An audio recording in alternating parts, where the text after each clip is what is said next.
Sullo stato d'emergenza relativamente agli incendi interviene l'assessore regionale Roberto Di Mauro, affermando come la documentazione di oltre 500 pagine redatta da Salvatore Cocina, una risposta negativa arrivata con 7 mesi di ritardo rispetto alla domanda, una domanda peraltro assolutamente documentata da un'ampia relazione di 500 pagine redatta in modo certosino dal dirigente della Protezione Civile, l'ingegnere Salvatore Cocina, e quanto ha dichiarato il coordinatore regionale assessore all'energia Di Mauro in merito alla decisione del Ministro alla Protezione Civile Nello Musumeci di non riconoscere lo stato d'emergenza per gli incendi che hanno colpito la Sicilia lo scorso luglio, che ha provocato 6 vittime e ingenti danni, tra cui la devastazione di 2 parchi archeologici, un diniego motivato dal ministro Musumeci da una mancata documentazione. Impensabile, continua l'assessore Di Mauro, non valutare gli eventi tali da giustificare una misura d'emergenza,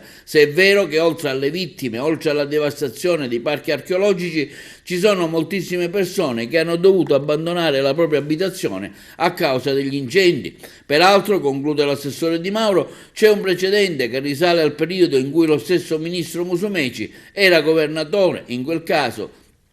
dinanzi a un diniego della Protezione Civile, fu lo stesso Presidente del Consiglio Draghi a spingere per sbloccare i fondi destinati alla Sicilia.